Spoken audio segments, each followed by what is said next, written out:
All right, friends, we're doing our new story. Now, we're in our Scott Forsman book, and we did not do a lesson yesterday on Thursday because we changed those tests around. So we're doing kind of a little double up lesson today. And our lesson is on our story Animal Park, and it's in your hardback reading book, Animal Park. Let's go over a couple of things before we start, and let's listen to the rhyme. Tall giraffes with spotted skin, monkeys that can make you grin, panda bears with black and white faces, elephants from far off places. I like seals and tigers too. My favorite animals are at the zoo. Good. Think about those rhymes. Skin, grin, faces, places, to zoo. Listen to me read it one more time. Tall giraffes with spotted skin, monkeys that can make you grin, panda bears with black and white faces, elephants from far off places. I like seals and tigers too. My favorite animals are at the zoo. Good job. I like a good rhyme. This week we're going to talk, sing, and read about what people learn about wild animals from watching them. So what do you think you can learn about wild animals from watching them? I don't know. It'd be interesting to find out. And I'm going to share with you a link on Monday, and you can go to that link and see some animals in the zoo.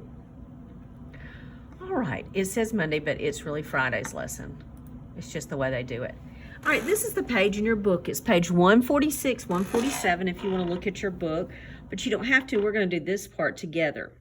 It asks the question that we just talked about, what can you learn by watching animals? The animal in the tree is a tarsier. How can it move? And I'm going to send you, I watched a little video about these last year, and they're really interesting animals. Look at his little face and his hands, or paws. I guess you call them paws.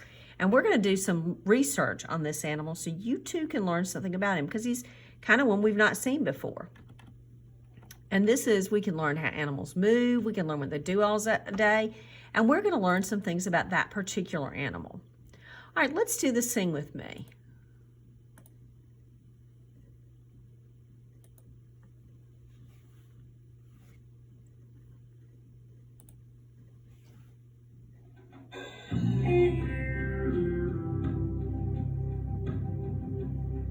The world is big and round, with each great sight and sound, with animals who swim and fly and crawl across the ground.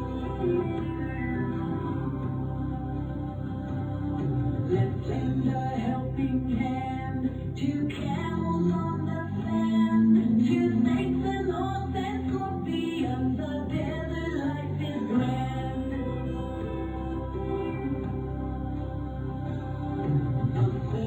Is a place where chipmunks run and race, with bears and squirrels and porcupines. Please protect their space.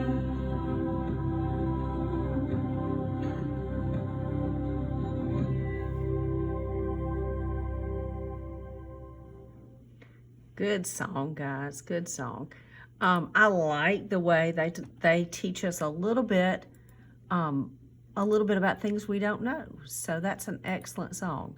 So, oral vocabulary. These are our amazing words for this week. Desert. Desert. A desert is a very dry area of land that has very little rain. In a desert, guys, there's not very much rain. There are some plants and animals that are specific to a desert, so we'll learn more about that this week also. Forest. A forest is a place with many trees. Oh, there's lots of trees there. World. World. The world is all of the earth. And this is how we apply our amazing words. Our world is home to many animals or people. If I go to the desert, I will probably see, what do you see most when you go to the desert? Sand. The forest is a great place I think it's a great place to hide. I think it'd be a great place to picnic too. Let's look at the picture. This is in your book on page 148, but you can just look along with me. And this picture, what is shining up in the sky? What's up in that sky? Shining. The sun is. Sun. Let's say the sounds in sun. S, The middle sound is The middle sound is Can you find some other pictures that have the sound? Let's see. Can you find any? Look around.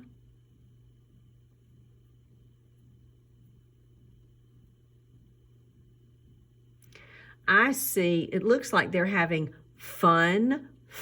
And that little boy maybe down here got a cut. Looks like maybe they're all out here doing, what do you think they're doing here? Maybe having a picnic? All right, let's talk about our phonics. Let's talk about these words. Now, you've already had these sounds, so this should be review. So let's talk. The first word is top. Top. T-op. The next word is jet. Jet. Jet. We know the vowel sounds in these words. What are the vowels in these words, guys? They're short vowels, and they're the sound ah and eh. Now we're going to learn about the short vowel U. The short U. It says It says and it sounds like umbrella. Let's read these words. Bug. Bug. Bug. Let's practice. Cut. Cut. Dug. Dug. Bun. Duck. Duck. Snug. Snug. When U is the only vowel letter in the word, it usually is the short sound, the sound. It can make another sound, but if it's the only vowel in the word, it says Let's read these words. Sub. Hum. Mug. Yum. Suds. Luck. Mud. Nut. Plum. Plug. Now remember, some of these may be your dictation words, but they all have the sound. And if you need to pause it to practice these words, that's great. Pause the screen and practice saying these words. This is the page in your book that gives you the short U examples. The first word is fun, stuff, club, truck, and tug. And let's look at these sentences. Number 1 says, Ken gets fun stuff in his club.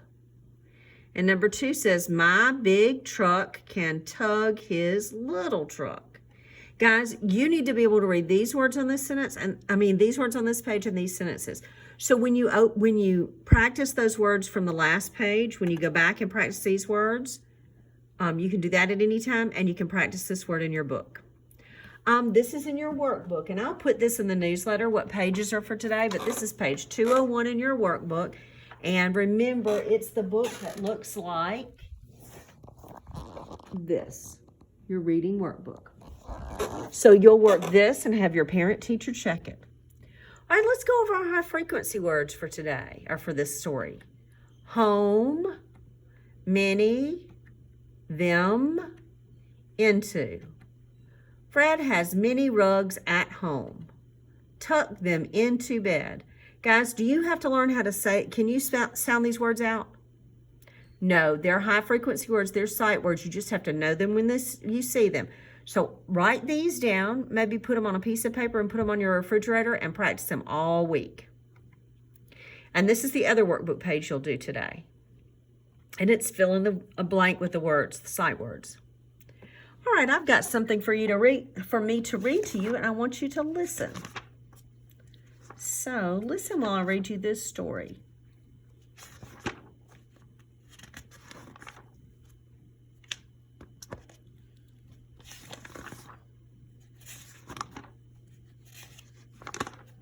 All right, here we go.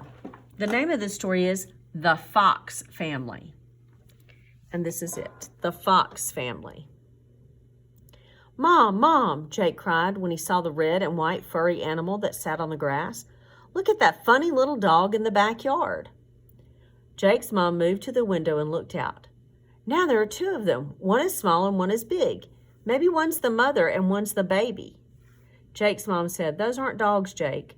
Those are foxes. And yes, one is the parent and the smaller one is the baby. We call that baby a kit. But why is a wild fox in our backyard? Jake's mom looked sad. We live in a place that was once country and forests. Every year, more and more people are building houses. More and more people are building houses here. When people build houses, the foxes lose their home. We have so many trees in our backyard, I guess they feel safe here. Are they dangerous? Not really. They eat beetles, earthworms, mice, and sometimes rabbits. What else do they do? Watch and find out, Jake's mom said. Can I pet them? No, Jake, foxes are not pets. It's okay to observe them, but we should always remember they are wild animals. Guys, do you ever pet a wild animal? No, never pet a wild animal. This story makes us think about cause and effect. When I read, I'm asking myself what's happening. In this story, the wild fox are coming in the family's backyard. Why is this happening? What's the effect? What happens is they came in the family's backyard. The cause is why they came in the backyard. Why did they come in the backyard? Because people are building so many houses that they're losing their homes, and they maybe feel safe because this backyard has lots of trees. The fox lost their home when their new houses were being built. This is the reason for the fox coming into the backyard. So why did it happen? What happened? The fox came in the backyard. Why did it happen? Because so many people have built new homes, they lost their home. Let's listen to a little video about cause and effect.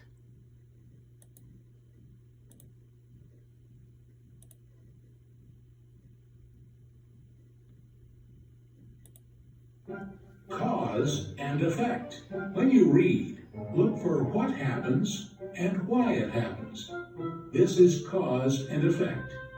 What happens is the effect. Why it happens is the cause.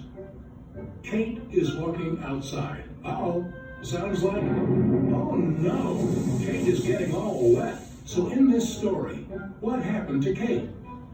She got wet.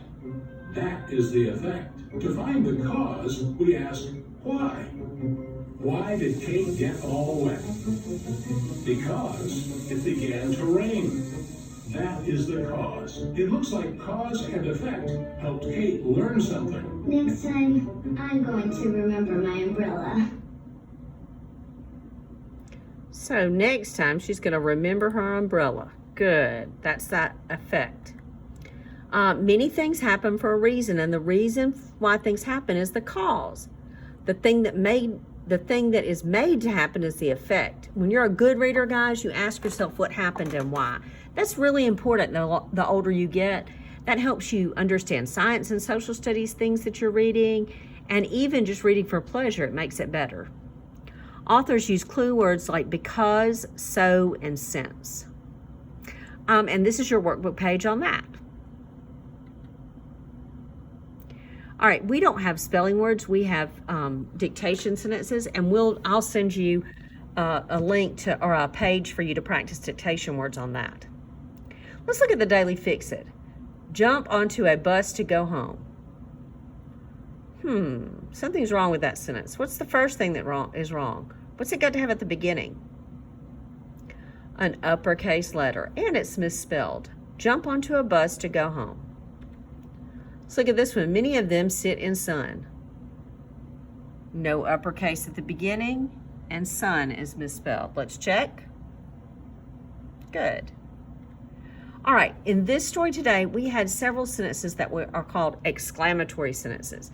In the story we listened today, Jake showed his strong feelings about the fox that were in his yard. So if you were reading that, it would be an exclamatory sentence. This is a interrogative sentence. It asks a question. What kind of things did Jake say? What would you say if you saw the fox in the yard? I would say, wow, foxes. That's an exclamatory sentence. Oh, I can't believe there are fox here. It's something you say with excitement or strong feelings. A declarative sentence tells about something and just ends with a period. It's just a plain old sentence, and most sentences are declarative. An interrogative sentence asks something and ends with a question mark. An exclamatory sentence shows strong feeling and ends with a exclamation mark. That is the biggest bird I've ever seen. That's an exclamatory. And then this is the workbook page about the exclamatory sentences. So tonight you'll have a lot of workbook pages to do. All right, let's talk. Did the cat nap in the sun? What kind of sentence is that? Interrogative. Good. Jen has a big dog. It's just a plain old sentence, so it's just a declarative sentence. It just declares something, says something. That dog can swim fast. It's an exclamatory sentence. It's exciting. You're telling something exciting. So let's wrap up our day. The short U sound like cup and ugly. We talked about cause and effect. And we talked about different kind of sentences. On Monday, we'll read more about wild animals. Bye.